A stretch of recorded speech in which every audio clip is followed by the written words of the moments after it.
नमस्कार, DD news पर आप देखना शुरू कर चुके हैं समाचारों का बुलेटिन। मैं हूं लाल चंद्र सिंह। देखेंगे देश और दुनिया की तमाम बड़ी खबरें, लेकिन सबसे पहले इस समय की हेडलाइंस।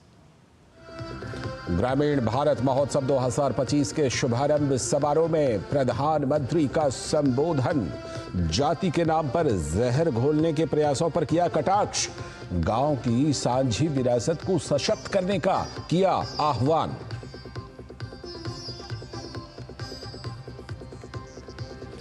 दिल्ली चुनाव के लिए भाजपा की पहली सूची में 29 उम्मीदवारों के नाम। नई दिल्ली में केजरीवाल के खिलाफ ताल ठोकेंगे परवेश वर्मा। रमेश बिधूड़ी, कैलाश गहलोत और अरविंदर सिंह लवली को भी टिकट।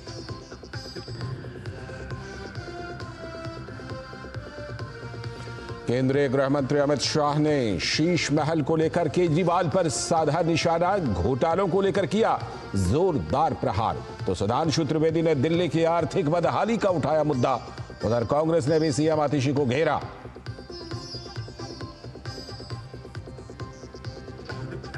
अजमेर शरीफ दरगाह पर प्रधानमंत्री नरेंद्र मोदी की तरफ से चढ़ाई गई चादर। केंद्रीय मंत्री किरेन रिजिजू ने दरगाह में सौंपी चादर। पढ़ा प्रधानमंत्री का संदेश। देश के विकास और विश्व शांति के लिए मिलकर काम करने की कामना। और खेल की खबरों में सिडनी टेस्ट के दूसरे दिन का खेल खत्म होने तक भारत ने दूसरी पारी में 6 विकेट के नुकसान पर बनाए 141 रन। ऑस्ट्रेलिया के खिलाफ 145 रन की बढ़त। ऋषभ पंत ने जड़ा ताबड़तोड़ अर्धशतक। हेडलाइन के बाद देखते हैं खबरों को विस्तार से। सबसे पहले इस समय की सबसे पहली और सबसे बड़ी खबर। प्रधानमंत्री ने ग्रामीण भारत महोत्सव में शिरकत की। उन्होंने नई दिल्ली स्थित प्रगति मैदान में भारत मंडपम में प्रदर्शनी देखी, जिसमें ग्रामीण भारत की प्रगति और तकनीक को दिखाया गया है। हस्तशिल्प और जैविक खेती के उत्पाद विशेष आकर्षण हैं। ग्रामीण भारत महोत्सव का आयोजन नाबार्ड वित्त सेवा विभाग वित्त मंत्रालय के साथ मिलकर कर रहा है। प्रधानमंत्री ने कहा कि पहले सरकारों ने गरीबी हटाओ का नारा खूब दिया, लेकिन गरीबी कम नहीं हुई। लेकिन बीते 10 सालों की नीतियों और इरादों की वजह से ग्रामीण इलाकों में बुनियादी ढांचों का विकास हुआ है और ग्रामीण गरीबी कम हुई है। स्टेट बैंक ऑफ इंडिया की रिपोर्ट क्या कह रही है? वो कहते हैं 2012 में भारत में ग्रामीण गरीबी, रूरल पॉवर्टी, यानी गांवों में गरीबी करीब 26% थी, 26%। 2024 में 2024 में भारत में रूरल पॉवर्टी यानी गांवों में गरीबी घट कर गए। पहले जो 26% गरीबी थी, वो गरीबी घट करके 5% से भी कम हो गई है। और देश की गांवों की एकता और समरसता को तोड़ने वाली ताकतों के खिलाफ सतर्क और एकजुट रहने की प्रधानमंत्री ने अपील की। उन्होंने कहा कि गांव की सांझी संस्कृति को जीवंत बनाए रखने की जरूरत है। हमारे गांव की पहचान गांव के सौहार्द और प्रेम से जुड़ी होती है। इन दिनों कई लोग जाति के नाम पर समाज में जहर घोलना चाहते हैं। हमारे सामाजिक ताने बाने को कमजोर बनाना चाहते हैं। हमें इन षड्यंत्रों को विफल बनाकर गांव की साझी विरासत, गांव की साझी संस्कृति को हमें जीवंत रखना है, उसको सशक्त करना है। और प्रधानमंत्री ने बताया कि ग्रामीण इलाकों को हाईवे और एक्सप्रेस वे के नेटवर्क से जोड़ा गया है। डिजिटल इंफ्रा से भी जोड़ा गया है। अब दर्जनों सुविधाएं ग्रामीण क्षेत्रों में ऑनलाइन मिल रही हैं। आज देश में जितना रूरल इंफ्रास्ट्रक्चर पर फोकस किया जा रहा है, उतना पहले कभी नहीं हुआ। आज देश के ज्यादातर गांव हाईवेज, एक्सप्रेसवे और रेलवेज के नेटवर्क से जुड़ रहे हैं। प्रधानमंत्री ग्राम सड़क योजना के तहत 10 साल में ग्रामीण इलाकों में करीब 4 लाख किलोमीटर लंबी सड़कें बनाई गई है। डिजिटल इंफ्रास्ट्रक्चर के मामले में भी हमारे गांव 21वीं सदी के आधुनिक गांव बन रहे हैं। हमारे गांव के लोगों ने उन लोगों को झुठला दिया है जो सोचते थे कि गांव के लोग डिजिटल टेक्नोलॉजी अपना नहीं पाएंगे। मैं यहां देख रहा हूं सब लोग मोबाइल फोन से वीडियो उतार रहे हैं, सब गांव के लोग हैं। और अब रुख करते हैं दूसरी बड़ी खबर का, और दूसरी बड़ी खबर दिल्ली की राजनीति से। दिल्ली विधानसभा के लिए भाजपा ने अपनी पहली सूची जारी कर दी है। भाजपा ने पहली सूची में 29 विधानसभा क्षेत्रों के लिए नाम जारी किए हैं। इस सूची में परवेश वर्मा को नई दिल्ली विधानसभा सीट से आम आदमी पार्टी के संयोजक अरविंद केजरीवाल के खिलाफ उतारा गया है। तो वहीं करोल बाग से दुष्यंत गौतम, राजौरी गार्डन से मनजिंदर सिंह सिरसा, ब्रजवासन से कैलाश गहलोत चुनाव लड़ेंगे। कालकाजी से रमेश बिधूड़ी को टिकट दिया गया है। वहीं सतीश उपाध्याय मालवीय नगर से चुनाव लड़ेंगे, तो गांधीनगर से अरविंदर सिंह लवली को टिकट मिला है। विजेंद्र गुप्ता रोहिणी से चुनाव लड़ेंगे।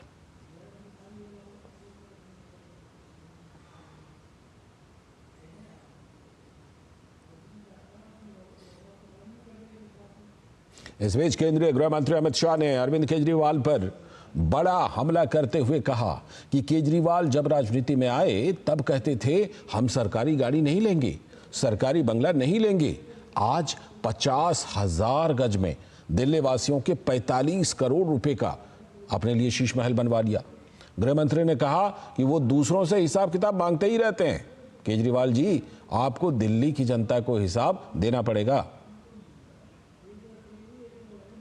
जो राजनीति में आए तब कहते थे हम सरकारी गाड़ी नहीं लेंगे, सरकारी बंगलो नहीं लेंगे, एक नए प्रकार की राजनीति का आगाज करेंगे।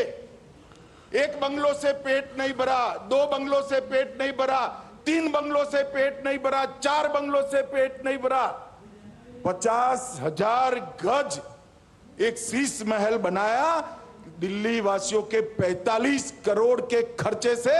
और केजरीवाल जी, आपको इसका हिसाब देना पड़ेगा, दिल्ली की जनता को हिसाब देना पड़ेगा।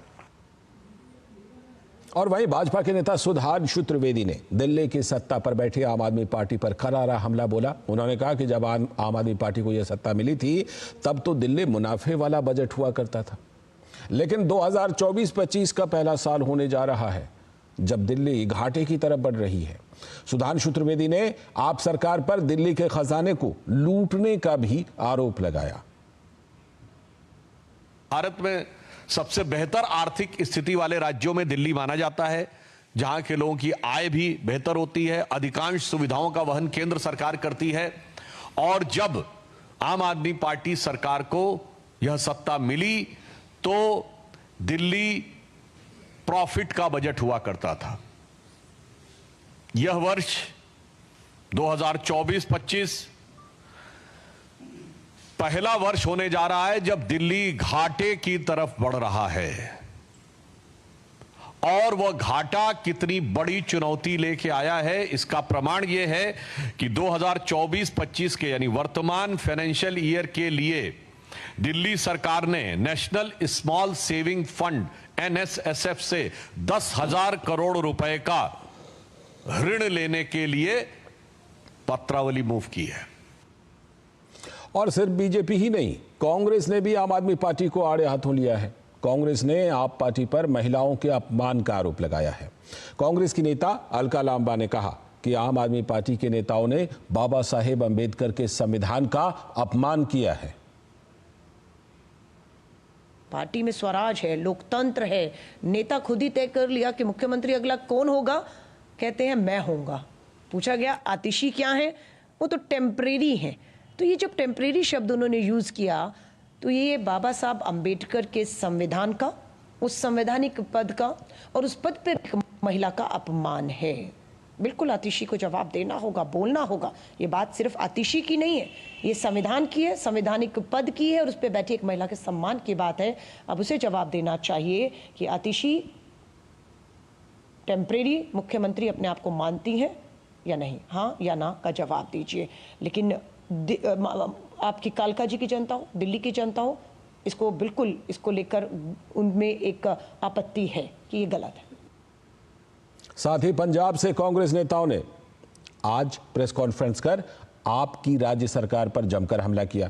उन्होंने आप पर झूठे वादों के सहारे जनादेश हासिल करने का आरोप लगाया। उन्होंने कहा कि आपने पंजाब की महिलाओं से 1000 रुपए देने का वादा किया था, जिसे पूरा नहीं किया गया। इसी तरजीह पर आप दिल्ली के महिलाओं से भी 2100 रुपए देने का वादा कर रहे हैं, लेकिन यह वादा कैसे पूरा होगा और बजट में इसके लिए क्या प्रावधान है, इसका खुलासा नहीं कर रहे हैं। आज पंजाब के लोग उन वादों का और केजरीवाल साहब जी की बातों का बेसब्री से इंतजार कर रहे हैं। एक जो वादा पंजाब की महिलाओं के साथ किया कि मैं 1000 रुपया हर महीने दूंगा, ऐसा ही वादा आज उन्होंने दिल्ली की महिलाओं, मेरी माताओं बहनों के साथ किया है। और यहां 1000 रुपया नहीं, 2100 रुपया देने की बात की है। ना 2100 कहां से आएगा, कौन देगा, क्या बजट में प्रोविजन होगी और कैसे उसको लागू किया जाएगा, इसका कोई इंतजाम नहीं है, लेकिन वादा कर दिया। अगली खबर, ग्लोबल वार्मिंग इस समय दुनिया के लिए चुनौती बना हुआ है, जिसको लेकर विश्व में सरकारें और संस्थाएं काम कर रही हैं। तो वहीं भारत की बात की जाए तो सरकार के द्वारा इस गंभीर विषय को राष्ट्रीय और अंतर्राष्ट्रीय स्तर पर लगातार उठाया जा रहा है। इसी कड़ी में केंद्रीय कृषि मंत्री शिवराज सिंह चौहान पिछले 4 सालों से लगातार पेड़ लगाकर अपना योगदान दे रहे हैं। केंद्रीय कृषि मंत्री ने जहां दिल्ली में अपने आवास के बाहर पेड़ लगाने का काम किया, तो वहीं फरवरी 2021 से भोपाल में उन्होंने इसकी शुरुआत की थी, जिसके बाद वो हर दिन कम से कम 1 पेड़ लगाते हैं। कृषि मंत्री ने बताया कि उनकी प्रेरणा प्रधानमंत्री नरेंद्र मोदी हैं। साथ ही हर व्यक्ति को विशेष अवसर पर वृक्षारोपण करना चाहिए। केंद्रीय कृषि मंत्री शिवराज सिंह चौहान जी हमारे साथ हैं। सर, अभी मैंने देखा कि आप सुबह सुबह वॉक करते हुए पेड़ लगाने गए। कब से आप ये पेड़ लगाने की प्रक्रिया कर रहे हैं और इसके पीछे का उद्देश्य क्या है? लगभग 4 साल पूरा होने वाले 19 फरवरी 21 को 2021 में मेरे मन में ये संकल्प पैदा हुआ था कि बदलता बिगड़ता हुआ पर्यावरण आने वाली पीढ़ियों के लिए संकट बनेगा, और अगर धरती को आने वाली पीढ़ियों के रहने के लायक बनाए रखना है तो पर्यावरण बचाना बेहद ज़रूरी है, और उसका सशक्त माध्यम है वृक्षारोपण, पेड़ लगाना। इसके पीछे की प्रेरणा आपको कहाँ से मिली? देखिए, प्रधानमंत्री जी ने भी पर्यावरण को बचाने की अपील की और जीरो नेट का उन्होंने टारगेट दिया। मध्य प्रदेश का मुख्यमंत्री रहते हुए हम वृक्षारोपण अभियान चलाते थे, लेकिन वृक्षारोपण अभियान एक दिन चला और फिर ख़त्म हो जाता था। कई बार पेड़ भी सुरक्षित नहीं रह पाते थे, इसलिए लगा कि इसको जीवन का एक अंग बना लेना चाहिए, तभी हम लोगों को प्रेरणा दे पाएंगे। सवाल मंत्रिमंडल के साथियों से और बाकी लोगों से भी अपील करेंगे? मैं तो जनता से सदैव भी अपील करता हूँ कि रोज़ नहीं तो विशेष मौक़ों पर ज़रूर पेड़ लगाएं। प्रधानमंत्री जी ने भी 1 पेड़ माँ के नाम अभियान चलाया था, तब भी बड़ी संख्या में पेड़ लगे। पेड़ लगाना जीवन का अंग बने। किसी कार्यक्रम के प्रारंभ में लगाया जा सकता है, शुभ अवसर पर लगाया जा सकता है, पुण्य स्मृति में लगाया जा सकता है। सबको पेड़ लगाना चाहिए। सबको पेड़ लगाना चाहिए, और खासकर हमें इस बात का ज़रूर ध्यान रखना चाहिए, जितनी ऑक्सीजन हम ले रहे हैं कम से कम इतने पेड़ लगाएं, कहना है केंद्रीय कृषि मंत्री शिवराज सिंह चौहान का। कैमरा पर्सन विक्की राजपूत के साथ निशांत राय, डीडी न्यूज़, दिल्ली। आज की एक और बड़ी खबर, प्रधानमंत्री नरेंद्र मोदी द्वारा ख्वाजा मोइनुद्दीन चिश्ती को भेजी गई चादर को केंद्रीय अल्पसंख्यक मामलों के मंत्री किरेन रिजिजू ने शनिवार को अजमेर शरीफ दरगाह पर चढ़ा दिया। किरेन रिजिजू के साथ भाजपा के अल्पसंख्यक मोर्चे के राष्ट्रीय अध्यक्ष जमाल सिद्दीकी भी मौजूद थे। ये 11वीं बार है जब पीएम मोदी की तरफ से अजमेर स्थित ख्वाजा गरीब नवाज की दरगाह पर चादर पेश की गई है। इस दौरान किरेन रिजिजू ने दरगाह में चादर पेश की और देश के लिए दुआ मांगी। चादर पेश करने के बाद किरेन रिजिजू ने दरगाह के बुलंद दरवाजे पर प्रधानमंत्री नरेंद्र मोदी की ओर से भेजा गया संदेश पढ़कर जायरीनों को सुनाया।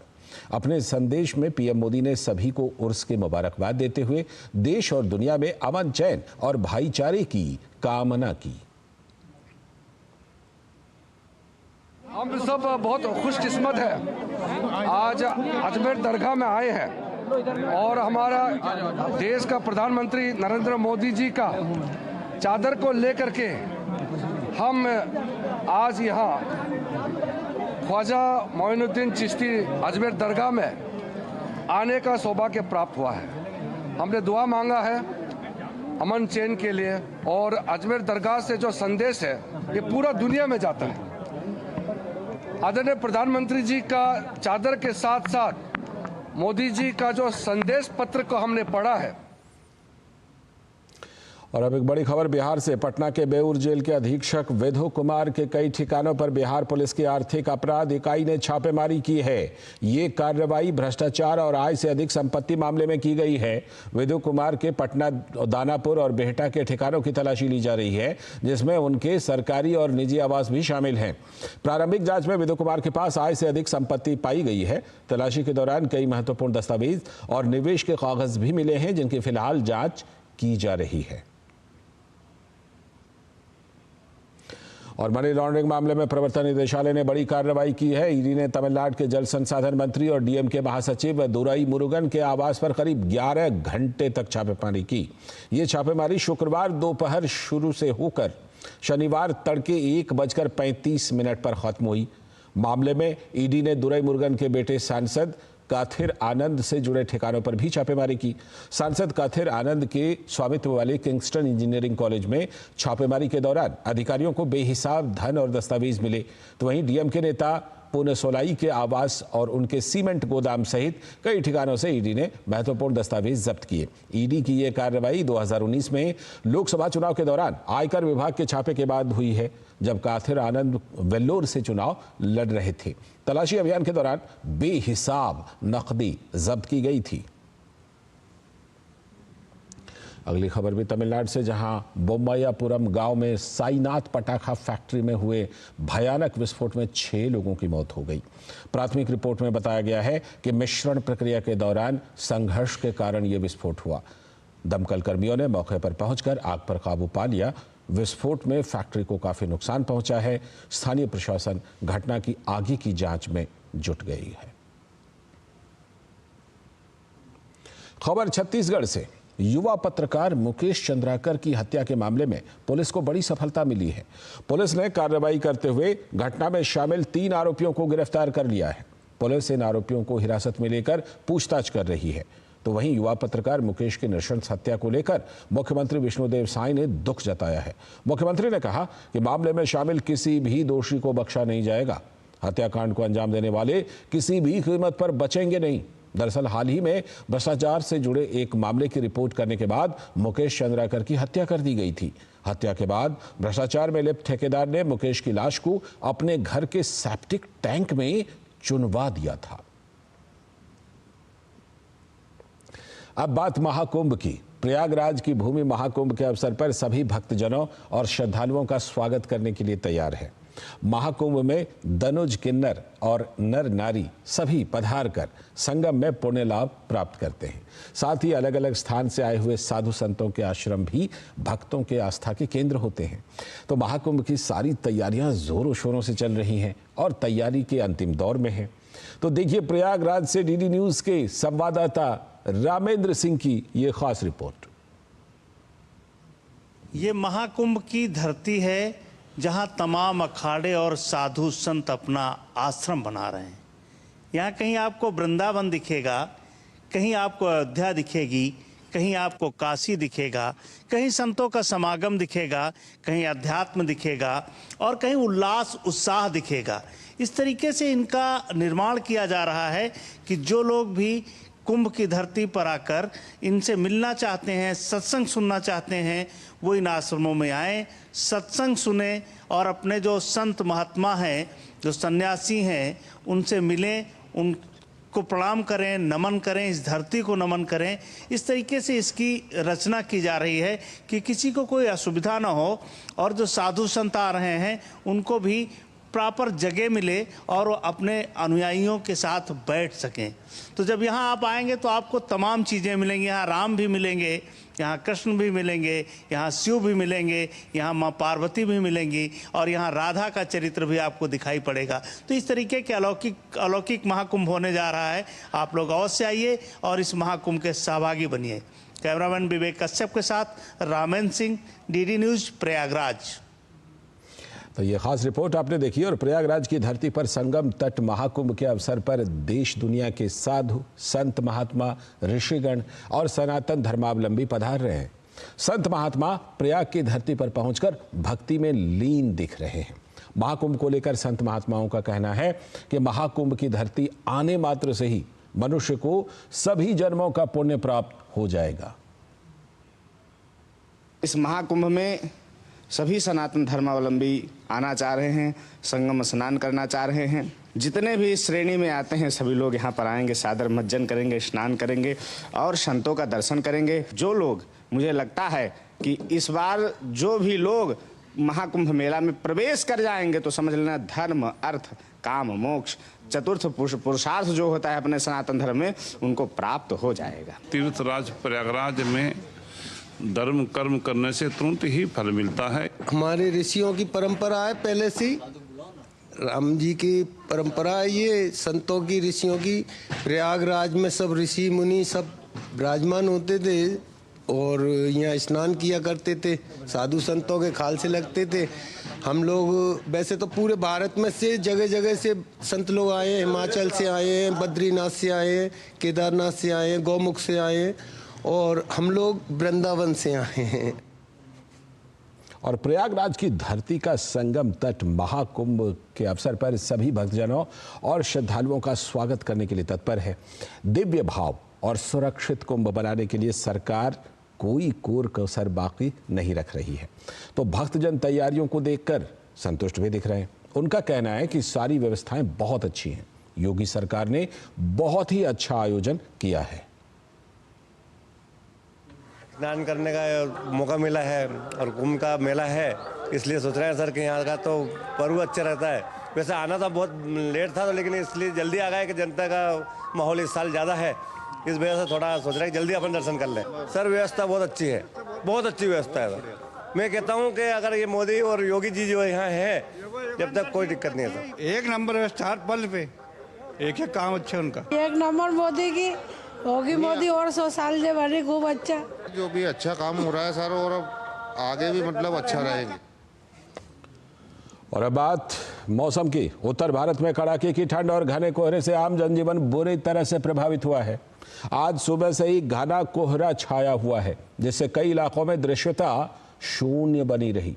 दिल्ली, उत्तर प्रदेश और हरियाणा में कोहरे की वजह से वाहनों की आवाजाही बाधित रही और दिल्ली हवाई अड्डे पर तो उड़ानें भी प्रभावित हुई। दिल्ली, उत्तर प्रदेश, चंडीगढ़, हरियाणा और पंजाब समेत उत्तर पश्चिम और मध्य भाग में घने कोहरे का ऑरेंज अलर्ट जारी किया गया है। मौसम विभाग के अनुसार अगले 2 दिनों के दौरान उत्तर पश्चिम और मध्य भारत के कुछ हिस्सों में घने कोहरे और शीतलहर की स्थिति बनी रहेगी। पंजाब, हरियाणा, चंडीगढ़ और दिल्ली के अलग अलग क्षेत्रों में और उत्तर प्रदेश के कुछ हिस्सों में रात और सुबह के समय घना कोहरा छाए रहने की संभावना है। हिमाचल प्रदेश में रविवार और सोमवार को तेज बारिश का अनुमान है। तो वहीं पंजाब, हरियाणा, चंडीगढ़ और उत्तराखंड में भी कल गरज के साथ मध्यम बारिश हो सकती है। मौसम विभाग ने पश्चिमी विक्षोभ के कारण अगले 2 दिनों में जम्मू कश्मीर, लद्दाख, गिलगित, बाल्टिस्तान और मुजफ्फराबाद में तेज बारिश और बर्फबारी होने की संभावना व्यक्त की है। तो हिमाचल प्रदेश में भी मौसम एक बार फिर से करवट लेने वाला है। पिछले दिनों में लाहौल स्पीति में हल्की बूंदाबांदी हुई और न्यूनतम तापमान में शिमला में खास तौर से बढ़ोतरी दर्ज की गई है। साल 2001 के बाद दूसरी बार जनवरी में सबसे ज्यादा न्यूनतम तापमान दर्ज किया गया है।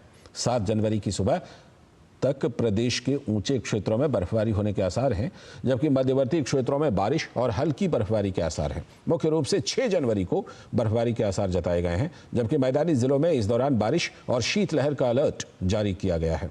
शिमला में भी 5 जनवरी की रात से 7 जनवरी की सुबह तक बारिश और बर्फबारी के आसार जताए गए हैं।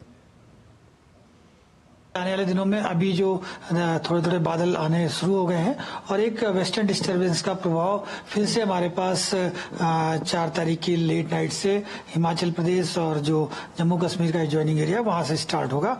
और मेन जो एक्टिविटी हमारे पास 5 तारीख के शाम रात से और 7 तारीख के मॉर्निंग तक पूरे हिमाचल प्रदेश में वेदर एक्टिविटी रहने के चांसेस हैं। इसी तरह अगर मैदानी इलाकों की बात करते हैं जो कि पंजाब और हरियाणा से जॉइनिंग एरिया है और लोअर हिमालय का रीजन है, वहां मुख्यतः 6 तारीख को रेनफॉल होगा और थंडरस्टॉर्म एक्टिविटी होने के चांसेस है।